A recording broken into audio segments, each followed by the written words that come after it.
Welcome to D-Lab's Hammered Ham presentation of ham radio repair. And today we're doing the Globe Chief 90 CW transmitter. Hey, what's this? Is it a ham bone I see? Uh-oh. So much for that. Let's get to the presentation. So here it is, the Globe Chief Model 90 transmitter in need of D-Lab's help. So between me and Kaig's contact cleaners, we'll make this old transmitter sing again. So sometimes when D-Lab's doing one of these repairs, I require some additional hands. But in this case, I've got 14 of them. So before we begin, let's take a good look at the Globe Chief. You can see she's pretty much stock. Yeah, we got a little bit of spot rust coming through, but that just adds to the character, right? A little bit of patina, as they would call it. Top side, she's all intact. It's got those two 807 tubes, 5U4 rectum fire, little choke there, and big monster power transformer. Here we are, bottom side. You can see that this thing was extremely well wired. I believe these were all kits, but whoever did this did a primo job. Really well laid out.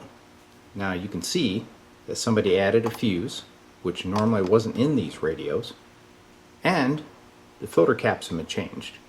Normally, when you get these jobbers, there's a big old Snozzeramus cap in there. Kind of looks like this, okay? If you get one of these and that old submarine is still in there, get it out and put in fresh caps before you turn this thing on. Another thing I wanted to point out, you see this electrical tape here with some flying leads. You also see some here and here. The power transformer has obviously been changed out, but whoever did it did a decent job. Another quick note, you can see somebody's added an SO239 jack rather than the two little binding posts that come on these radios, which is handy when you're using modern day antennas. So you may be wondering, what's the problem with the transmitter? It looks great, but here's the problem, it's dead, right? So I got it, immediately put it on Variac. So here we are, volts, say 50 volts, no current whatsoever. Power switch is on, dead on a doornail, and I thought, oh no, it's got that new power transformer in there, maybe it's cooked, right? Super bummer if that's the case. But what usually fails on these things is this power switch, because these power switches were cheap, and the amount of current that they're switching on would eventually eat the contacts of that switch. So let's see if that's what's going on. So here we go. Got Mr. Ohmite meter right across the switch contacts. Right now, believe it or not, that switch is on. Look at there, OL, right? I'm going to work it a couple times. There's off. There's on. Move it around a little bit. Yeah. She's baked. I can't get any kind of continuity out of the switch. So here's a close-up on the switch. And if you look right there, you can see a little bit of copper residue from the contacts. It melted down, so I'm going to change the switch. So luckily, to change these switches, since it was a kit form, they simply screwed in from the front panel. Whereas some of these old transmitters, you have to actually tear the whole front off of them to get them off. So sometimes it's a couple hour job on the big transmitters, but on this one, probably about a 10-minute job. Switch is loose. Now what I'm going to do, we're going to pop it apart.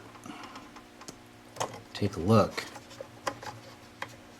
at those contacts. Something you normally don't see, but I thought it'd be cool to see it. Here it is, man.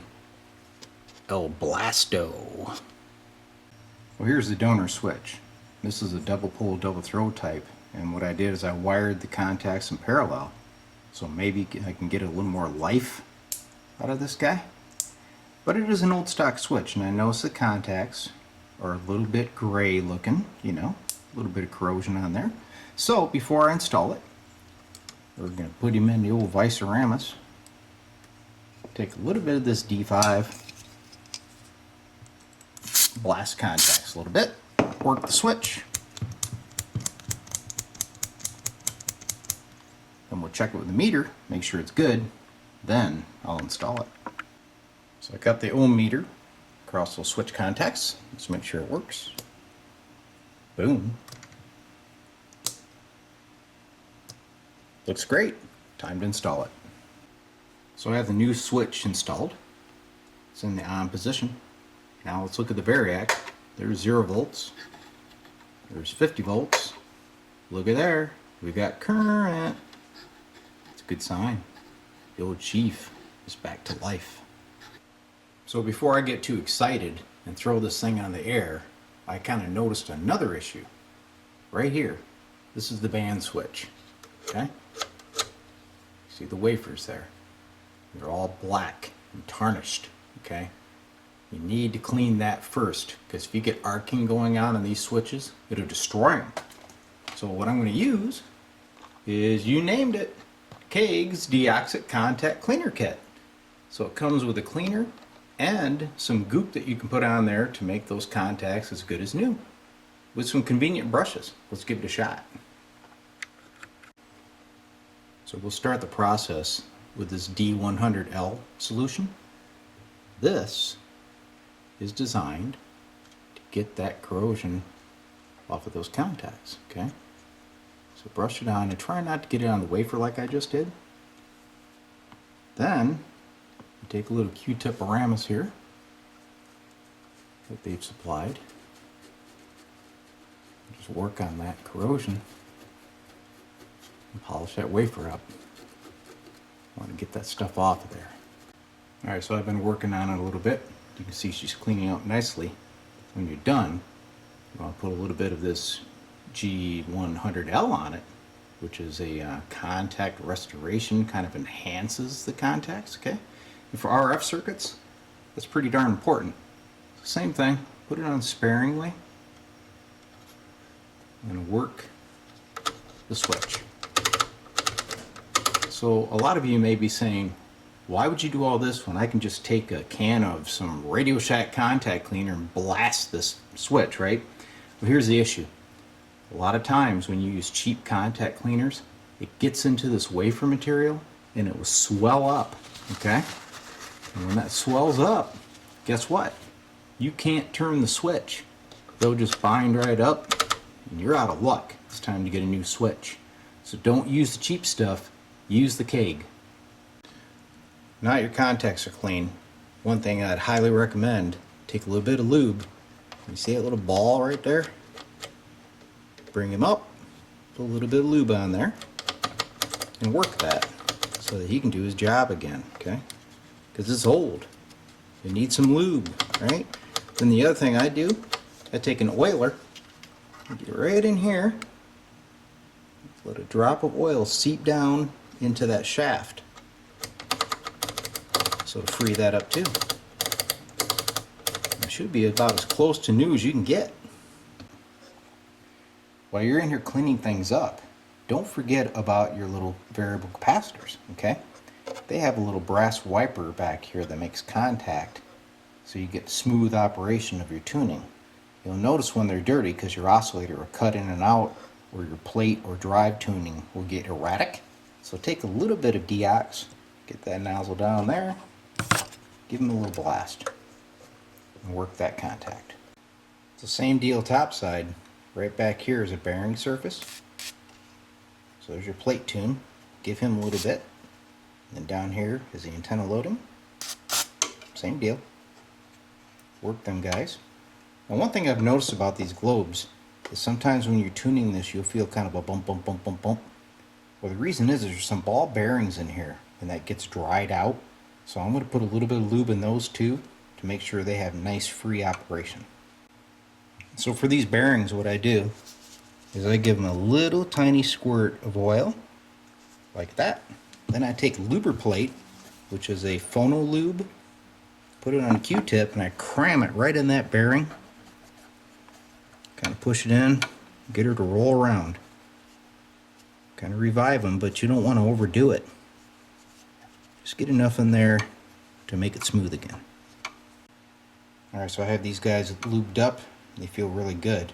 One word of warning when you're doing that, don't let that grease get between these tuning cap little fins here, because they could arc. Remember, you got high voltage on here, around maybe 600 to 700 volts on the Globe Chief. So if he finds a path to arc, he will.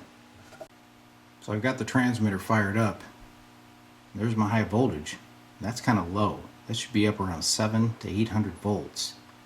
I also notice that the thing's not transmitting. I hit the key, that voltage goes down. It should actually go up, because when you hit the key on these, it's grounding the center tap of the high voltage transformer. That's how they switch on and off their high voltage. So that points at one thing, the old transmit tune switch up here. When I go to tune, you see it doing its thing, and that's normal. It's going through a 100K resistor. When I go to transmit, it should go full bore. So let's check that switch. So to rule out my key, I just put in a jumper plug. I got a jumper wire here. Right now I'm tied across the key input. You can see I'm going well under an ohm. Now let's move that lead down here to the center tap and do the same thing. That should also be under an ohm. That's going through that transmit tune switch. I'm going to move that switch around. You can see it's flaky.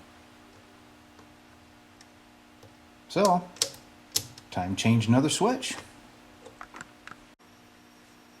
So obviously this project is growing a little bit in intensity. I was hoping just for a bad power switch, but anyway. Here's the new transmit tune switch. Here's the old one. I'm going to transfer the wiring, and then we'll do as we did before. Let's open this guy up and look at him. Alright, so the new switch is in. I'm going to verify that I wired it correctly. I'm in the tune mode, so you should see 100K. When I close that, it'd go to 0. I'm right across the key, right?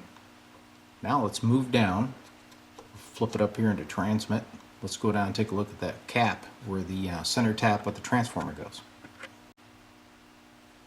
Alright, so we're back down there on the center tap of the transformer. So in tune mode, you don't see anything on the meter. Go to transmit, and now she goes to about an ohm, which is good. I bet you this thing will transmit now. As I promised, let's open up the old tune transmit switch, if I can do it here, and see those contacts. Not as bad. A little bit of tarnish on those contacts. But obviously it's wore out because we saw clearly that the resistance was screwed up. So I've got the power supply switching like it's supposed to through that tune switch and the key. That's working. But I still can't get any power out of this transmitter. So I decided to take a look at the schematic and see if I can find some missing voltages. And sure enough, my screen voltage is missing to the 807s.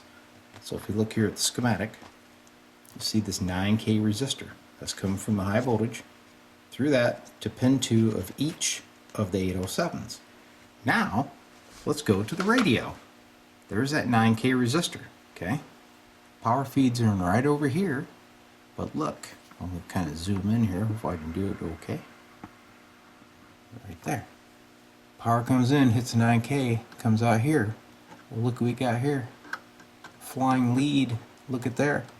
There's the other half of it. Somebody cut this deliberately. I'm guessing maybe they were using some type of a remote system to turn on and off the transmitter, because that wire is going to the accessory socket. So I'm going to reconnect this and hopefully the thing works. Alright, well, that did it. Go to transmit. You see we got plate current. I can play the oscillator, lower it, increase it. So that's working well.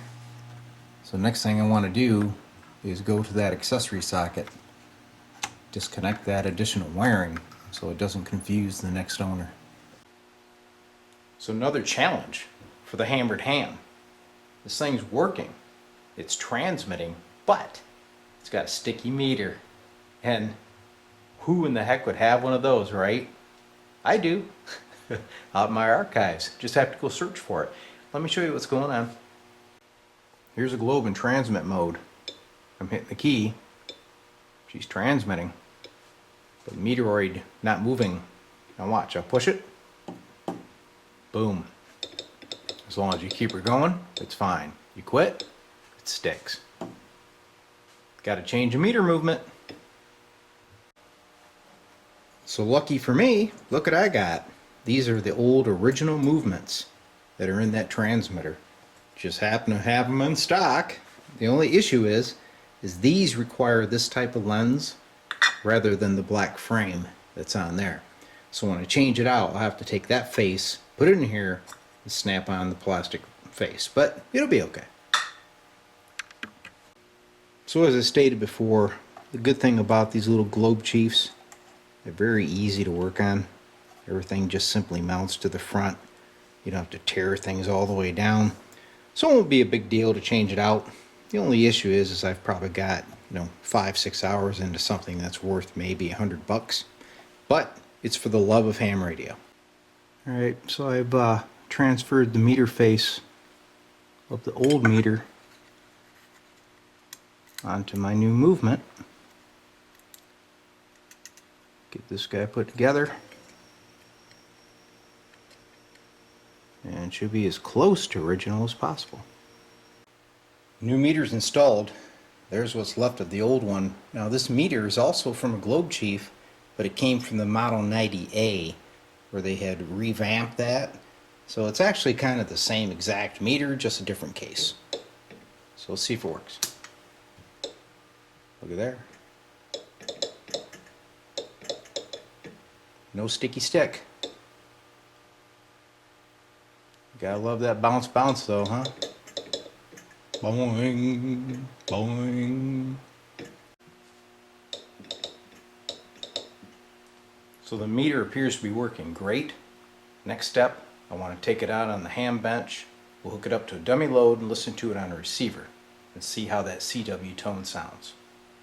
Alright, so it's time to hear that Globe Chief on an external receiver. So it's kind of an on-the-air test, but we're into a dummy load, and I'm listening to it on a National 303. Alright, so let's see what she sounds like.